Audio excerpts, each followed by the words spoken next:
अवधूत चिंतन श्री गुरुदेव दत्त. श्री स्वामी समर्थ. माझ्या चॅनलमध्ये तुमचं सगळ्यांचं मनापासून खूप खूप स्वागत, आभार. चला तर मग आज आपल्या इच्छा पूर्ण होण्यासाठी स्वामी महाराजांच्या आवडीचं एक नवस आपल्याला बोलायचं आहे. स्वामी महाराजांना नवस बोलताना एक एक गोष्टीची काळजी घ्यायची आहे. आपण काय करतो, स्वामी महाराजांना नवस बोलत असतो. स्वामी महाराजांना असं समजत असतो की स्वामी महाराज एक कोणीतरी साधारण मनुष्य आहे, की आपण स्वामी महाराज तुम्ही माझं हे काम पूर्ण करा, मी तुम्हाला हे देतो, म्हणजे असं आपण स्वामी महाराजांची सौदा करतो. हे अजिबात चुकीचं आहे. स्वामी महाराज हे ब्रह्मांड नायक आहेत. ब्रह्मांडाचे चालक, मालक, पालक तेच आहेत. तर त्यांना आपण काय देऊ शकतो? जे काही वस्तू आहे, जे काही परिस्थिती आहे, जे काही ह्या ब्रह्मांडामध्ये, ह्या धर्तीवरती जे काही अवेलेबल आहे, हे सगळं त्यांचंच आहे. आपण त्यांना काहीच देऊ शकत नाही. त्यांच्या बराबरी आपण त्यांना देण्यासारखं ह्या ब्रह्मांडावरती काहीच नाही. तर आपण त्यांना काय देणार आहे? स्वामी महाराजांना असं काहीच बोलायचं नाही. नवस बोलायचं म्हणजे काय? आपण काहीतरी देतो. आपण कोण आहे व त्यांना देणारे? तेच आपल्याला देतात. तेच हे सृष्टीचं चालवतात. हे प्रत्येक मनुष्य जीवनाला तेच चालवतात. प्रत्येक सुद्धा तेच शांत करतात. प्रत्येकांची भूक तेच शांत करतात. प्रत्येकांच्या इच्छा तेच पूर्ण करतात. तर मग आपण त्यांना काय देऊ शकतो? स्वामी महाराज हे आपल्या भक्तांसाठी जे भक्त मागतात ते सगळं काही स्वामी महाराज देत असतात. तर आपण त्यांना काहीच देऊ शकत नाही. म्हणून स्वामी महाराजांना नवस बोलताना आपण त्यांना काहीच द्यायचं नाही. स्वामी महाराजांची सेवा करायची आहे. स्वामी महाराजांचं कार्य आपल्याला पुढे न्यायचं आहे. स्वामी महाराजांचं प्रत्येक मनुष्य स्वामी सेवा करेल ही काळजी आपल्याला घ्यायची आहे. आणि बघा, स्वामी महाराज म्हणलेलं आहे, स्वामी तू माझं कार्य कर, तू माझी सेवा कर, तू माझ्या धामावर ये, तू माझ्या धामावर बस. म्हणतात बघा, तू मेरे धाम पे जा, मैं तेरे काम पे जाता हूँ. आपण जर त्यांच्या धामात गेले, आपण त्यांची सेवा केली, त्यांची आपण समर्पण भावाने त्यांच्या शरण गेलो, तर आपल्या कामामध्ये ते स्वतः येतात. मग आपल्याला त्यांना द्यायचं काय आहे? फक्त त्यांना द्यायचं असेल तर आपली भक्ती, आपलं प्रेम, ह्याच्याशिवाय स्वामी महाराज कधीही प्रसन्न होणार नाहीत. आणि स्वामी महाराज ह्या दोन गोष्टीशिवाय काहीही देऊ शकत नाही. स्वामी महाराज काय कमी आहे? ते ब्रह्मांडाचे मालक आहेत. ह्या सृष्टीचे ते चालक आहेत. सगळं काही त्यांच्याकडं आहे. आपण त्यांना काहीच देऊ शकत नाही. आपल्या जीवनामध्ये बघा, खूप काही संकटे आहेत, दुःख आहेत. आपल्याला काही दुःख संपत नाही. मग आपण काय करतो? स्वामी महाराज मी तुम्हाला 1000 रुपये तुमच्या गल्ल्यात टाकतो, किंवा तुम्हाला एखादी नवीन वस्त्र अर्पण करतो, किंवा तुम्हाला 5 किलो पेढे देतो, 5 नारळ अर्पण करतो, 10 किलो केळी देतो. हे असले नवस आपण बोलत असतो. हे द्यायचे, आपली भावना आहे म्हणून आपण स्वामीच्या नावानं आपण दान द्यायचं आहे.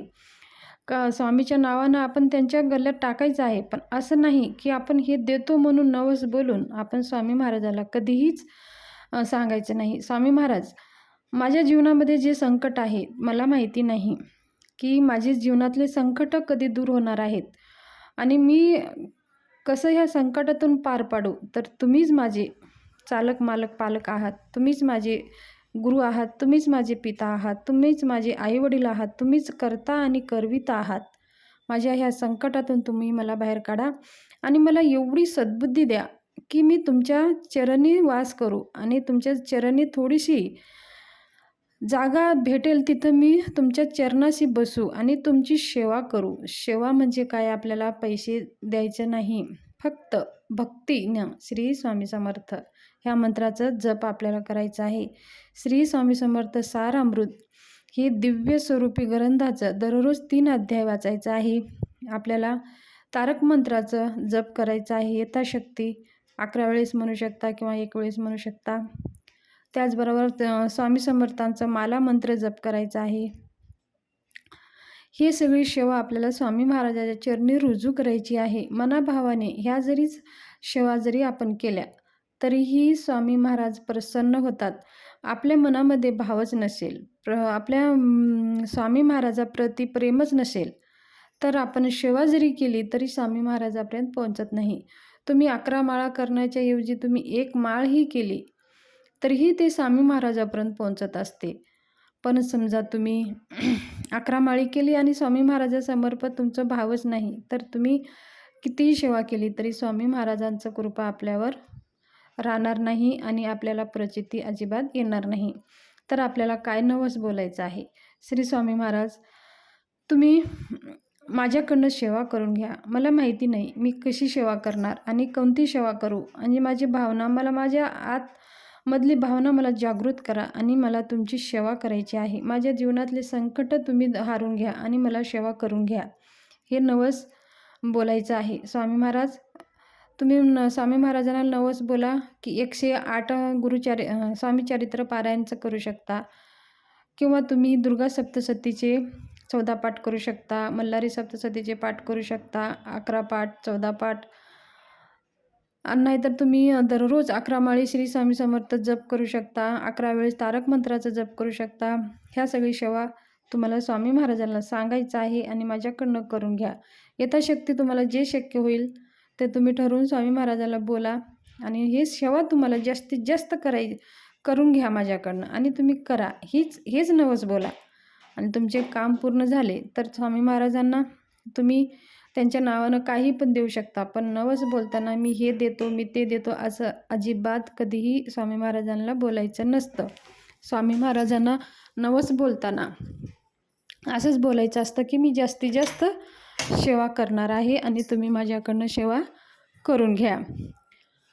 आणि समजा आता आपण सेवा करतो, तुम्ही 108 पाऱ्यांचे संकल्प केला किंवा नवस बोलला किंवा 51 पाऱ्यांचा नवस बोलला श्री स्वामी सारामृताचे, समजा मध्येच तुमची इच्छा पूर्ण झाली तरी तुम्ही जेवढे काही बोललेलं आहे नवस स्वामी महाराजांप्रती, तरी तुम्ही ते पूर्ण करायचं आहे. 108 वेळाच बोलला असलं तर जेवढं तुम्ही बोललेलं आहे तेवढी सेवा पूर्ण आपल्याला स्वामी महाराजांच्या चरणी रुजू करायची आहे.